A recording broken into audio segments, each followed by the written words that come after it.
All right, well, we're about a minute and a half after here, so we'll get going. And this is just a, kind of an informal catch up between two fellas that just enjoy chatting. My name is Joe Dallas. I'm the Chief Business Officer over here at TradePending.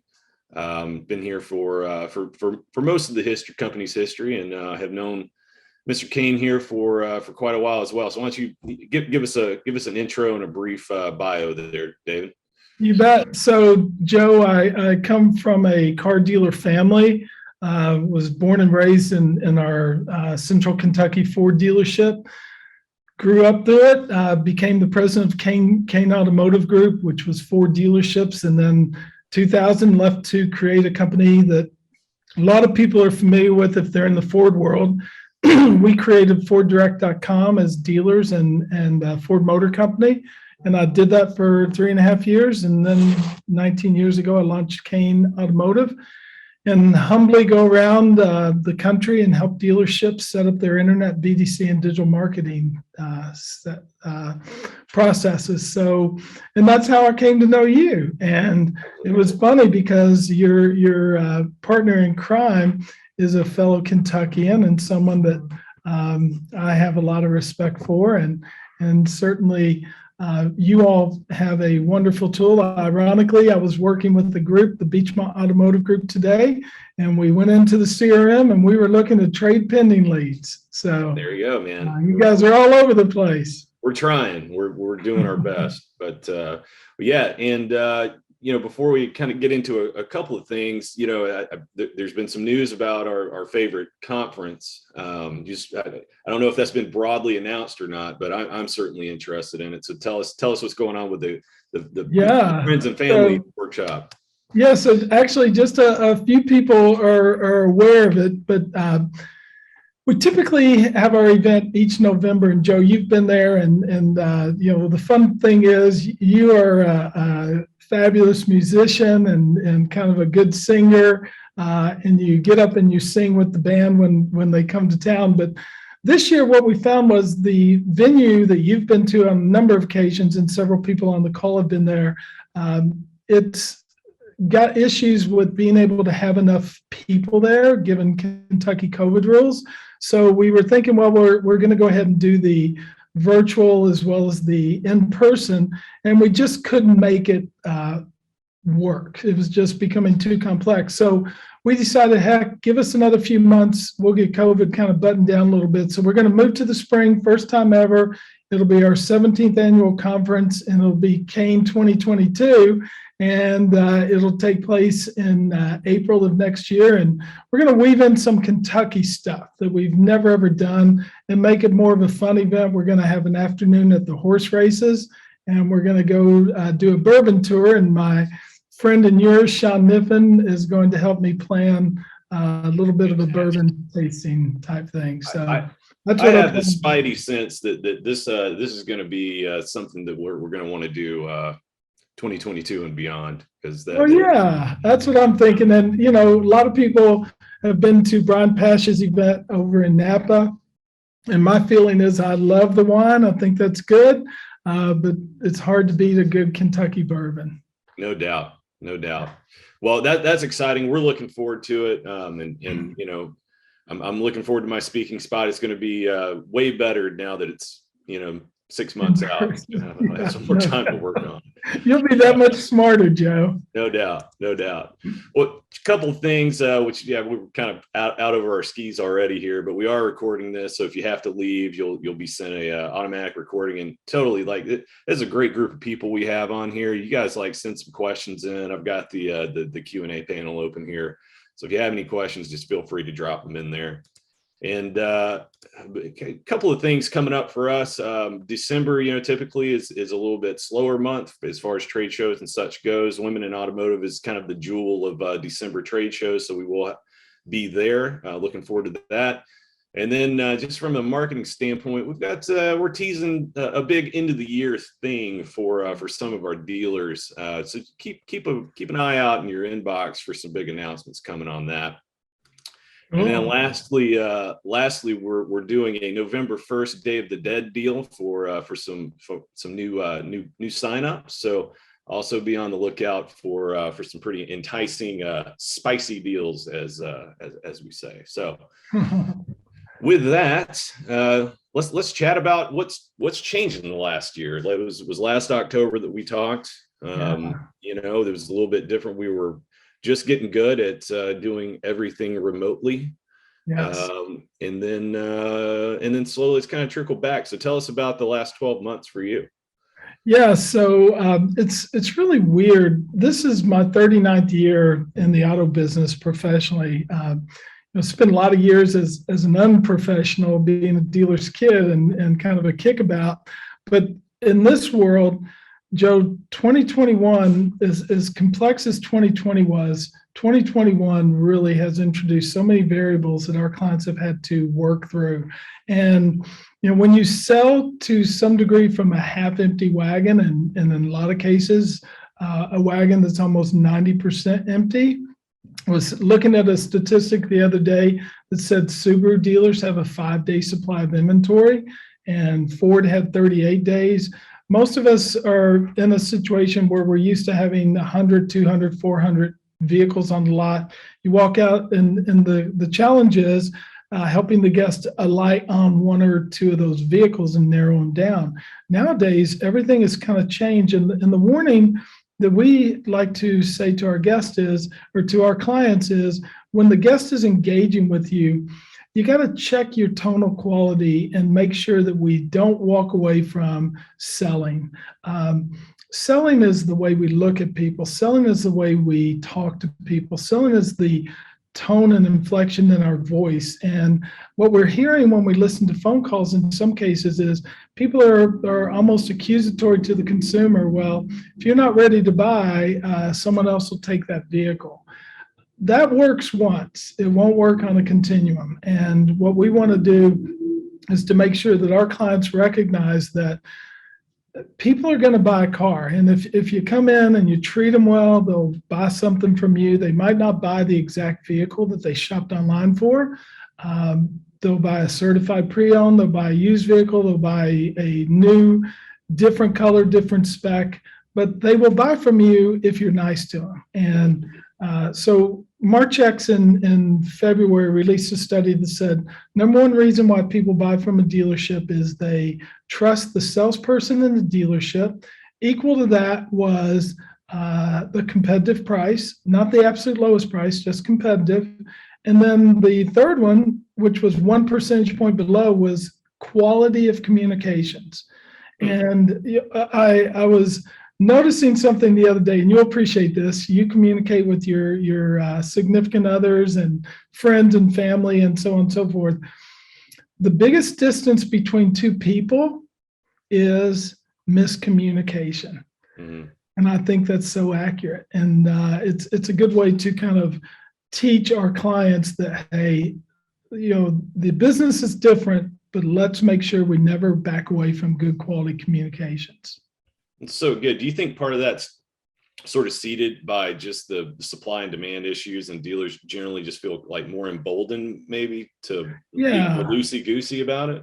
I think so. I think it starts at the top. And I happened to be with the Kain Automotive Group, and Mr. Pack, long stalwart in the industry down the Metroplex, the Dallas Metroplex, he came into one of his classes. I taught 7 classes there last week on telephone communication skills. And he came into the meeting and he spent time with the team saying, I want to make sure that our guests are provided a really great quality experience. And they're a 5-star Ford. That's their primary one, that they have 5-star Subaru, 5-star Chevrolet as well.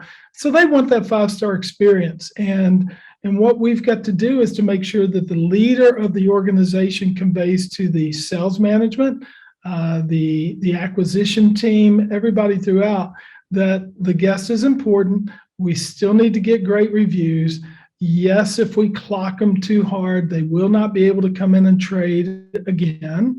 And he said, retail is good enough for us. Now, I say that, and there's probably some people on this phone call that are saying, holy crap, we're way over retail. And that's up to the dealer. You know, I heard somebody say yesterday in a class, it's manufacturer's suggested retail price. So the consumer for years has said, well, that's suggested retail. I'm going to offer you less. Now Right. the dealers can a little bit turn the table, and if they're wise and they use the right approach, they can say that's manufacturer suggested retail. And what we have to do is to adjust to the realities of the market. And we're going to have one of those this month instead of our typical 10. So a lot of people are willing to pay more. So we're going to have to price it at market. So I say that, but I still fire the warning shot. Don't blow them up. We got a dealer that we were working with the other day, and their $30,000 markup on TRX pickup trucks. You know, you'll say goodbye to that person. That's okay if I'm selling up into Portland, right? Yeah. But if I'm selling just down the street, I'm probably putting myself at risk. Yeah, I think the downstream effects. Well, one, I'm so curious to see what's going to happen in 2.5 years when someone realizes that they're $15,000 upside down on a car. Just in general, I think that's going to be an interesting economic study looking back.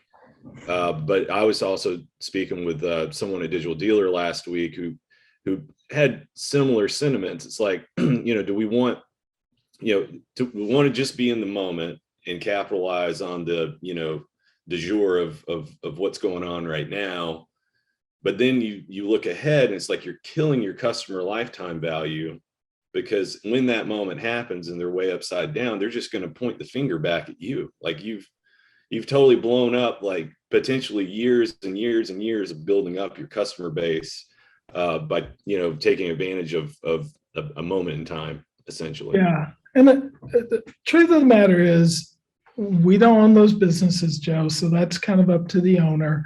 And so long as the principal feels comfortable with it and they've weighed out all those variables, I think that's their call and their market. They're supporting the schools. They're buying uniforms for Little League. I mean, historically, they've donated so much to the community. I just say to them, just be mindful of the potential ramifications. Yeah. So on inventory shortage, what's your ear to the ground? What's the word on sort of the OEM, the forward looking? What's inventory look like maybe in 6 and 12 months? Yeah, so in that short time horizon, it's probably going to be still very limited. I had the blessing of going over to the Netherlands and presented in Amsterdam and in Belgium in September, and they work the model that we're working under now. They don't have big inventory, so they're used to it. So it's not a big stretch for them to say, hey, this is what we're dealing with already. That's our normal routine. But their manufacturers have said it'll be 2023 before we get to this, a level that we feel comfortable. Manufacturers love this to some degree. They love not having $5,000 rebates on pickup trucks. Sure. They're giving token rebates of maybe $500 just to kind of give the guest the impression that, hey, this is a deal. If you retail order with some manufacturers giving you $1,000 and they're giving $250 to the salespeople. So some manufacturers are incentivizing it that way. But I think the manufacturers like the turn. I think they like the lower. I think dealers absolutely love the lower cost of operations when they have less floor plan expense. The manufacturers, I think, eventually will probably lower floor plan assistance. That might be a term that some of the people on the call aren't familiar with, but what that really is basically the manufacturer gives you 90 days of interest in some cases to hold the inventory. That's called floor plan assistance if you go through the manufacturer for financing. And when vehicles are turning that quick, dealers are actually making money on the money available to them on interest. So I think the model is going to go through some multiple shifts over the next year. Do you think this is a legitimate opportunity that some OEMs are going to take a real stab at direct to consumers? Well, we're seeing it, and with the introduction of electric vehicles, I can't think of a manufacturer that's not been tempted to go direct to consumers. This strategy of reserving vehicles, I remember in March of 2020, I reserved a new Bronco, and I put $100 down. I was with a guy yesterday who says, I reserved a Bronco, I reserved a Lightning, and I reserved a Maverick.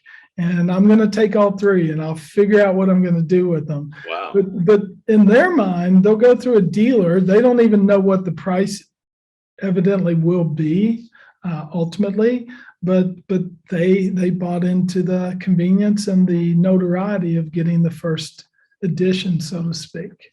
I like it. Yeah, I read an NADA headline this morning that Mavericks are sold out through, or pre-sold out through the end of 2022 now. Yeah, and it's pretty remarkable. Yeah. And it's a cool vehicle, and it's equivalent to the little Ranger and the little S10 that we used to see out and about. And I think they're going to open that market up again. Yeah, interesting. It's going to be that'll be interesting to see. What are you seeing out there as far as acquisition strategies? Have you seen anything interesting lately? Because I know that's the big hot topic right now. Yeah, so it's interesting because at our 20 group meeting for one of our groups, and you've spoken to all three of them, but the Germain Honda store in Dublin, they won the best idea contest with their acquisition strategy. And we're in the group, and we're typically talking about how do you handle leads, how do you handle phone calls, how do you market, and how do you sell cars. And here they are winning the best idea for how do you buy inventory. Right. And I love that kind of pivot mentality that these dealerships are doing, because we're seeing a lot of marketing team members, some on this call, that are now helping with employee recruitment, helping with fixed operations, helping with vehicle acquisition.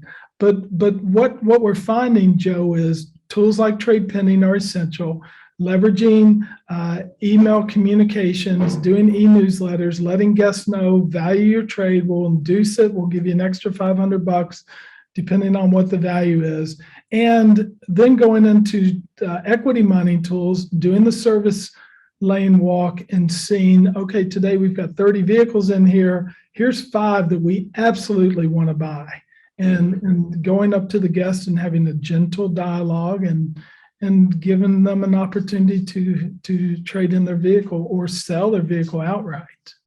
What is that gentle dialogue? How did you like, I think David Kain can approach anyone with a gentle dialogue, but what is that talk track when you walk up to the consumer?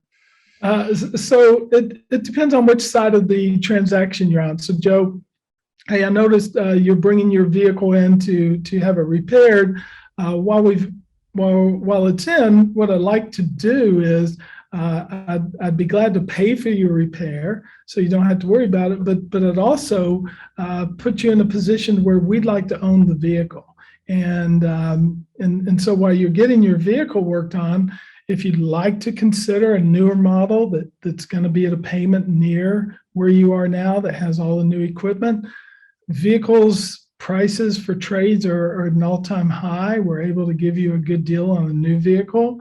Why don't we at least look at the numbers? You're going to have to be here for a couple of hours anyway. You can drive our vehicle. We'll do it. If something comes together, great. If nothing else, you got to drive a new vehicle and have a little fun while you were here.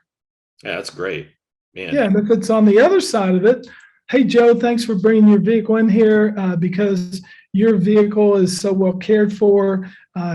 We noticed it. We've also have some guests that have expressed interest in vehicles like yours. Would you be open to us making an offer for your vehicle? And then you basically round it out the same way. Yeah, that's great. Yeah, I think I think you and I are simpatico on that, so much of it comes down to how you're making someone feel, right?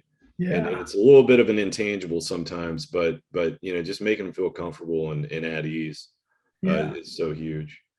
I guess the last big topic that I had in mind was, we've seen just a tremendous amount of M&A going on this year, so much so that it's almost hard to track So, you have this sort of consolidation at the big dealer groups going on. Do you feel like that poses a challenge to the smaller dealerships or smaller groups, as you have some of those blue chips just having hundreds and hundreds of dealers and snatching up every dealer they can get their hands on? Yeah. So it depends on whether your cup is half full or half empty, right? I think you and I are pretty half full thinkers. And if I'm a small dealer and our family dealership could be considered small, it's all in positioning. So if I'm reaching out and I'm taking care of my own market area, those big dealers are going to accumulate and they're going to grow and they're going to have different economies of scale. I think that's a whole different plane. Our mutual friend, Cliff Banks, wrote an article that said 240 dealerships will change hands this year. Most of those will be the Lithia and the Larry Miller group, and then that Prime Automotive group up in the Northeast. So those are the big ones. But then, there are dealer groups on this call that are accumulating one or two, or maybe they're turning loose one or two stores. I think if you're a small dealer, you're the speedboat in the marketplace. You can pivot on a dime, you can adjust, you can offer digital retailing solutions. We've got so many connective avenues to really make an impact in your marketplace, and you're not limited. Just down the road from our family dealership is a dealership called Dan Cummins, and Cummins Chevrolet, really well acclaimed. They're ridiculously high volume for that, and they're in Paris, Kentucky. Paris, Kentucky, to give you a little backdrop, it's where you go get a soda pop and sit on the gas pump, right? And that's kind of what it's like.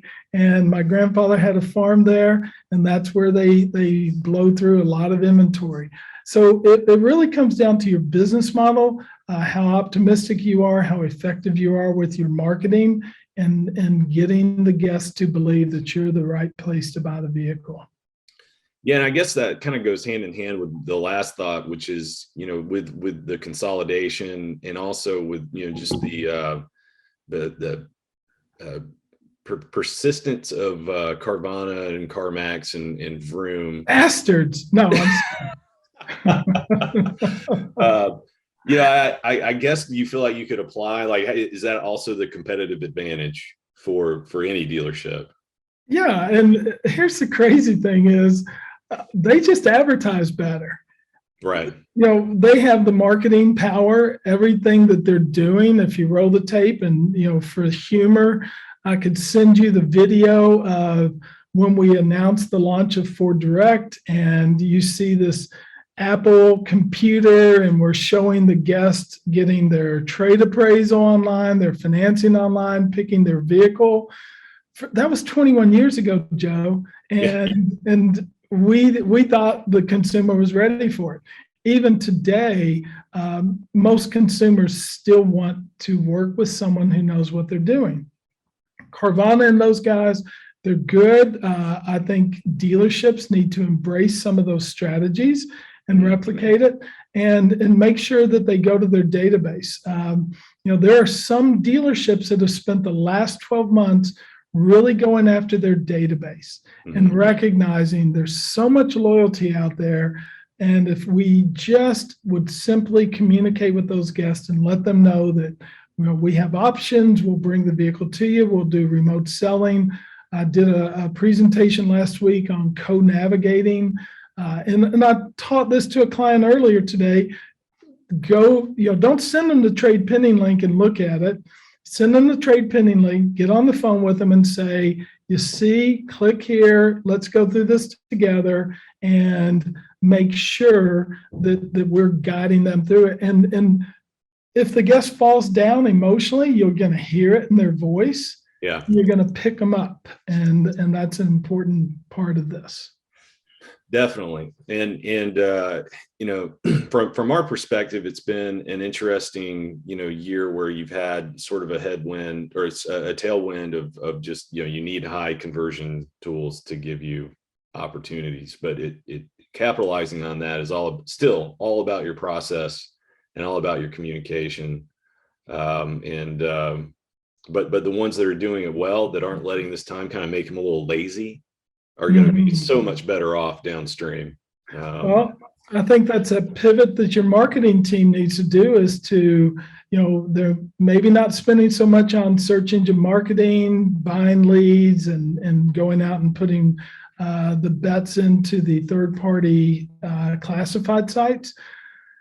Invest in your own database, invest in cleaning it up, invest in communicating with them, letting that guest feel loved and encouraged by the company that sold them their last vehicle.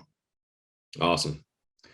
Yeah, such good thoughts, man. And we're coming up on our 30-minute mark here. But see if I can share what happened to my screen. Oh no. Got all kinds of stuff open. Yeah, so we definitely I'm gonna have to wrap this up without a share here. Apologize. That's all right. We were going so good for 27 straight minutes. minutes. And of course Matthew is hiding in the background saying, Joe, click here, Joe, click here. I know, I'm so not. I'm out over my skis for sure, but it's so nice to see this. We're looking forward to the spring, and of course we've got kind of some activity going on between now and then. We've got some really cool product stuff going on right now. I think 22 is going to be a huge year for that, so be on the lookout for some more in-depth, deeper and cooler products coming out from TradePending. You bet. And I'll share this quick endorsement, Joe. Obviously people who are on this call are probably already your clients, and they love you on things of that nature, but share it with a friend. When you go to 20 group meetings, when you get on conversation boards, let people know what TradePending is, and the fact that you can engage with the principals, the people who make it happen every day. Businesses grow because friends share it with other friends. So please let people know how good TradePending is out there. Man, thank you, David. I wasn't even fishing for that, but I appreciate it. Well, for everybody that's on, we really appreciate you guys coming in. Please, we love feedback. So if you have any ideas for us, just send that over. And if you have any great stories about what's going on out in the market, I'm always wanting to hear from people. So please reach out to me. And I want to thank David again for coming by, and look forward to the next time we chat, man. Thank you, Joe. We'll be in touch soon, buddy. All right. Thanks, everybody. Bye-bye, everybody. Bye.